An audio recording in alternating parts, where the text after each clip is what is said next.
Fala, pessoal, estamos de volta aqui para o nosso curso TQS básico e vamos dar continuidade à nossa criação do edifício, né? Só que agora, na verdade, a gente vai editar o edifício que a gente já criou. O edifício já foi criado uma vez, então agora eu vou só editar. Não venho mais aqui em novo edifício, eu venho agora em editar edifício, ok? E aí eu volto lá para aquele mesmo tela inicial, ó, já tem as informações que a gente criou, né? O modelo e tal, os materiais, os cobrimentos e tal, e aí a gente vai agora inserir agora realmente os pavimentos, beleza? E aí a gente vai, só para revisar, nós vamos trabalhar com aquele nosso modelo, né? A gente vai usar, pronto, aqui. Então, é um prédiozinho de 2 pavimentos, né? Térreo superior e coberto, com o pé direito ali de 2,80. Ok? Então, observe que o primeiro pavimento que surge é o pavimento fundação. E aí a gente tem que entender o que é esse pavimento fundação para o TQS, certo? Para o TQS, o pavimento fundação, ele é o pavimento que está em contato com os elementos de fundação. Num edifício alto, ele pode ser um térreo, como ele pode ser um subsolo, certo? Então, dependendo do pavimento que esteja, onde as fundações vão estar implementadas, esse vai ser o pavimento de fundação. O que é que eu quero dizer com isso? Que sempre tem que existir um pavimento com classe fundação. Se você vier aqui nessas classes, você vai ver que eu tenho vários tipos de pavimento. No nosso caso, o térreo é o pavimento que está em contato com o solo, né? Vamos dizer assim. Então, é ele que vai servir de pavimento de fundação. Mesmo que eu chame de térreo. Eu posso até chamar ele de térreo. Mas no TQS, a classe dele não pode ser térreo. O que eu quero dizer com isso? Por exemplo, aqui tem fundação. Eu vou renomear, certo? E vou colocar aqui térreo. Então, eu coloquei aqui térreo, certo? Na classe, eu não posso colocar térreo, certo? Eu não posso colocar térreo, eu tenho que colocar obrigatoriamente fundação. E no título opcional, eu posso colocar térreo de novo. Então, certo? Se você vier aqui em atualizar DWG, ó, canto inferior esquerdo, você vê que ele vai escrever aqui no pavimento térreo e no título opcional aqui, térreo, certo? Só que a classe é fundação. Se eu botar a classe térreo, vai dar um erro na hora que eu for salvar aqui esse modelo. Isso é difícil. Vai dar um errinho. Então, eu sempre tenho que ter um pavimento de classe fundação. Ok? Sempre, sempre, sempre, sempre. Número do projeto também é o número da planta do seu pavimento. Aí, cada calculista tem um C e o título também. Então, a gente pode deixar aqui em branco também. E o número de piso é um número que esse pavimento vai se repetir, que no nosso caso é só uma vez. Certo? Pavimento fundação, classe fundação, só se repete uma vez. Ele não tem repetição, não tem como eu repetir várias fundações. Certo? Então, nesse caso, sempre é um. E o pé direito, né? O pé direito.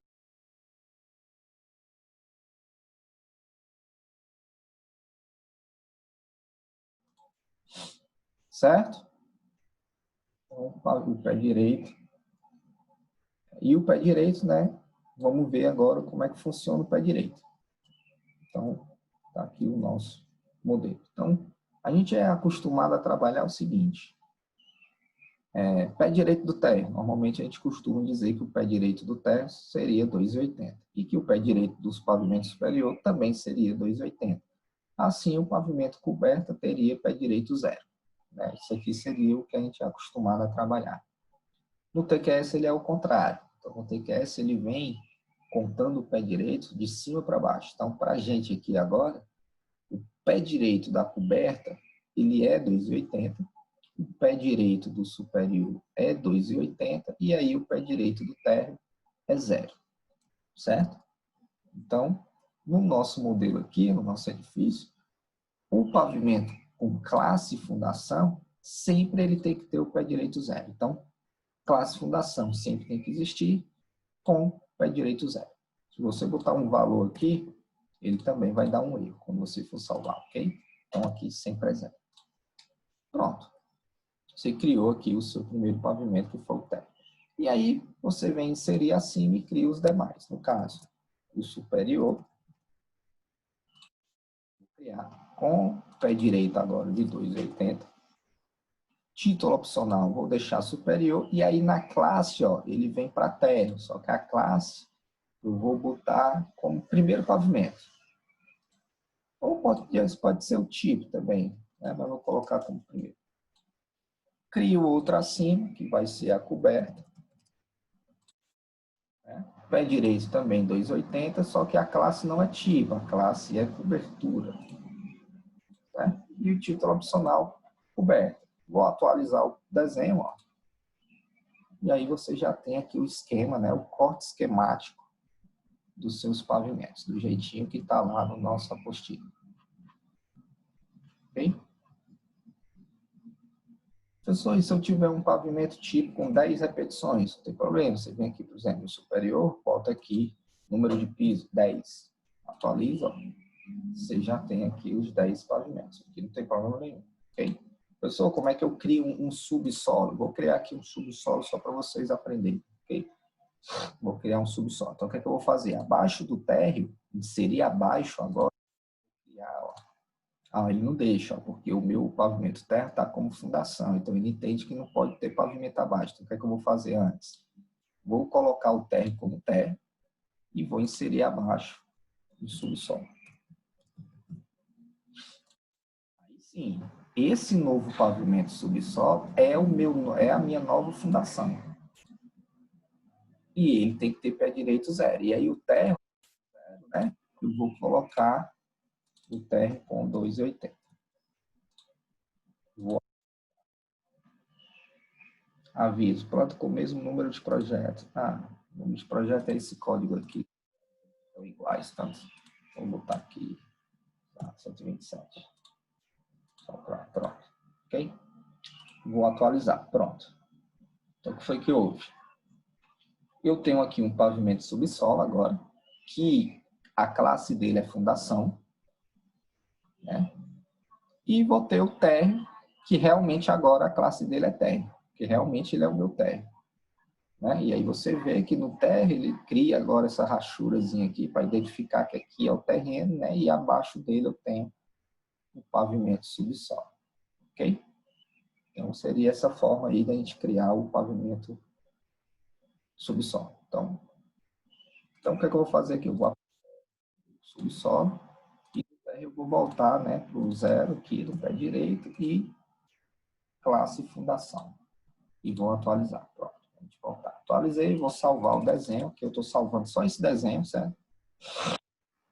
E eu criei aí os meus pavimentos. E aí você pode criar quantos pavimentos a sua versão TQS permitir.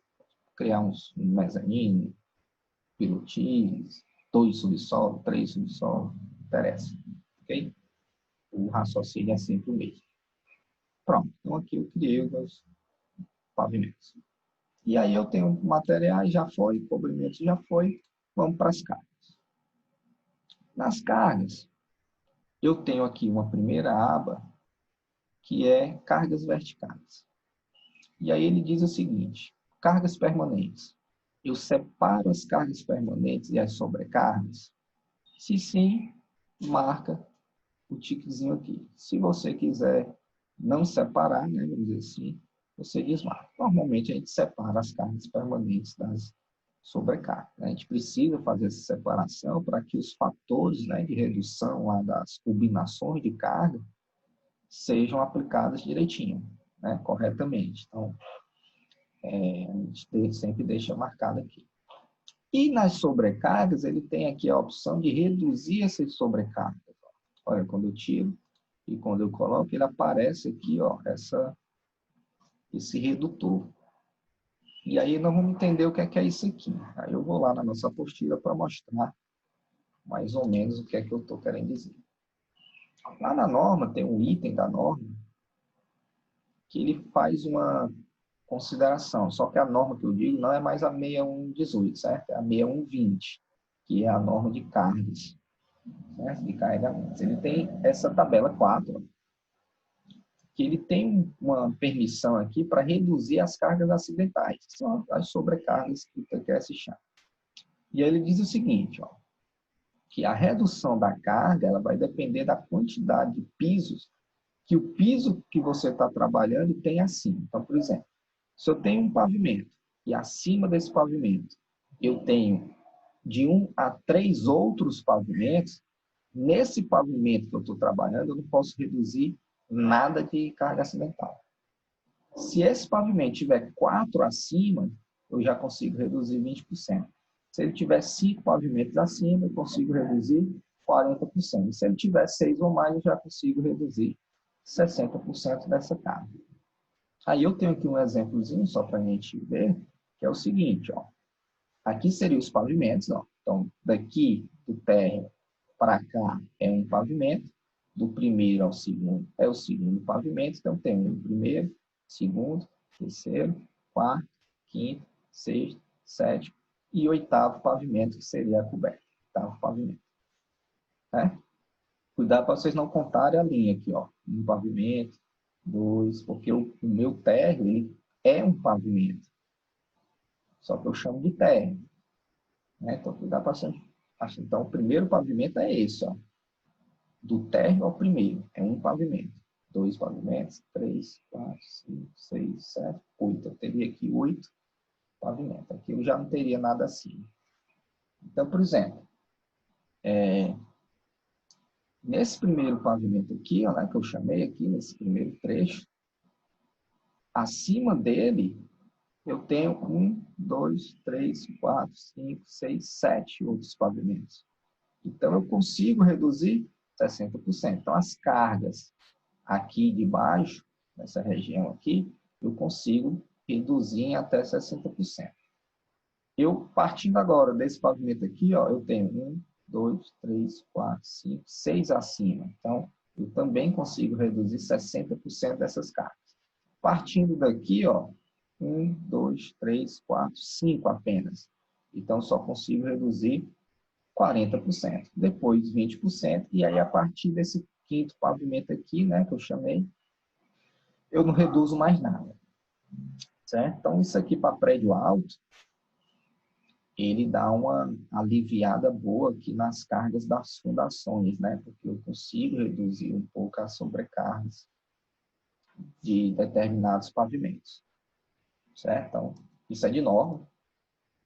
Nesse nosso caso, essa redução não vai fazer diferença nenhuma, porque como meu pavimento, eu só tenho 2 pavimentos, né? 1 e 2, vai ser 0. Então, ele mesmo já coloca aqui, ó, redutor de 0. Então, não faria diferença nenhuma para a gente aqui, certo? Mas tem aqui a opção.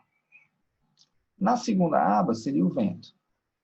E aí é o seguinte, eu não tenho aqui, nosso foco não é ensinar vocês a como é que se calcula manualmente a carga de vento, e sim como é que a gente utiliza esses parâmetros aqui no TQS. Então, o TQS ele já entra com 4 combinações de vento, nas 4 principais direções. Você pode inserir outras direções, ó, na angulação que você quiser. Ok? Mas ele já vem com essas 4, como também você tem a opção de inserir tabelas aí do túnel de vento, certo? Aqui, ó, eu tenho a opção de ler tabelas de túnel de vento, mas aqui também já seria algo avançado. E aqui eu tenho os parâmetros de cálculo do vento, né? Isso aqui, normalmente, na graduação, a gente vê quando a gente está estudando estruturas metálicas. Certo? Então, ele tem uma velocidade básica, que vai depender da região do Brasil em que você está situado. No meu caso aqui, eu estou em Fortaleza, então eu estou aqui nessa região de isopletas de vento de 30 mega ou 30 metros por segundo. Então, no meu caso, eu vou deixar aqui como 30, ó. Ok? O fator de terreno no Brasil, em geral, é 1, certo? Você pode mudar esse valor se você estiver em regiões de vale, né? Que aí você, talvez até tenha aqui no Brasil, não sei, mas nosso país, ele é um país relativamente plano, né? A nível ali do mar, né? Então, ele é 1. Categoria de rugosidade vai depender dos obstáculos que esse vento vai ter, né, até chegar ao seu edifício. Então, quanto mais obstáculos ele tiver, maior vai ser essa categoria de rugosidade, né, que vai variar de 1 até 5. Como a gente está aqui numa capital, com prédios altos, né, grandes números de edifícios, né, que são os grandes centros urbanos, vamos dizer assim, normalmente a gente cai aqui dentro dessa categoria, né? Se você estiver numa cidade menor, vamos dizer assim, que não tem tantos prédios altos, é uma cidade um pouco urbanizada, mas a grande maioria com casas ou prédios mais baixos, 4, 5 pavimentos, você pode cair aqui dentro da categoria 4, ok? Né? Podendo ir até também a categoria 3. Aqui a categoria 1 e 2 já são regiões bem com pouquíssimos obstáculos, né? Agora, é o seguinte, em regiões de costa marinha, né, vamos dizer assim, a fachada do prédio, ela tem, vamos dizer, a categoria 1, ela diz o seguinte, ó, superfícies lisas de grandes dimensões com mais de 5 km de extensão. Aí ele dá exemplo, ó, mar calmo, lagos, rios, né? Ou seja, se você pegar um prédio que está na beira-mar de qualquer cidade aí, como aqui em Fortaleza, a fachada, né? Ou seja, a direção daquela fachada, na frente dela, não tem obstáculo nenhum. Então, seria um caso de uma categoria de rugosidade 1, né? Só que aqui o TQS ele não faz essa distinção por fachada, né? Ele faz no geral. Então, a gente trabalha aqui, vou trabalhar com a 5 aqui, certo? Não tem como a gente... E aí você teria que fazer essa verificação manual. Classe da edificação vai depender das dimensões do prédio, ou seja, o prédio ele tem 3 dimensões, tem 2 dimensões em planta e tem a altura, né? Que seria a terceira dimensão. Então, você pega a maior delas e verifica qual é a classe que ela está. Se a maior delas tiver menos do que 20 metros, classe A. Entre 20 e 50 metros, classe B, e maior que 50, classe C. O nosso, ele é classe A, porque ele está menor do que tudo isso, né? E o fator estatístico, no nosso caso, é 1, porque ele é edificações gerais. 1.1 seriam edificações que tem que ter critérios de segurança um pouco maior. Então, aqui eu já dei uma verificada nos parâmetros, né, de acordo com o nosso projeto. Né? E o coeficiente de arrasto, nós vamos manter 1. Certo? Por quê? Porque se eu vier aqui em calcular esses coeficientes, certo? Aqui seria o ábaco, o cálculo do coeficiente. Ele tem aqui a opção de você estimar os valores, as dimensões do edifício. Só que ele só vai conseguir estimar aqui agora a altura. Por quê? Porque ele sabe os pés direitos que a gente inseriu, mas não tem como ele estimar as larguras do edifício. Isso aqui ele só vai conseguir estimar quando a gente modelar o edifício. Quando eu começar a fazer o modelo do edifício, aí ele consegue estimar as 2 larguras, né, nos 2 sentidos, certo? E ele precisa dessas larguras para poder calcular, através aqui do ábaco, o coeficiente de arrasto, né, que ele precisa do L1 e do L2. Então, como a gente ainda não modelou nada, nós vamos manter aqui os coeficientes de arrasto de 1, e aí, a partir do momento que a gente modelar, a gente volta aqui, pede para ele estimar e manda ele calcular os valores corretos aqui do coeficiente de arrasto. Ok? Beleza, pessoal? Pronto. E aí, aqui no final, eu tenho cargas adicionais. Que aí, meu amigo, eu tenho várias outras cargas, que aqui também no nosso curso de TQS básico seria o lugar certo para a gente trabalhar. Mas eu tenho a opção de colocar impulso, temperatura, retração, trabalhar com desaprumo da estrutura, certo? Vibrações, sismo, certo? Chuva, gelo, olha só. Tem muita coisa aqui, né? E no final eu tenho as combinações de carga.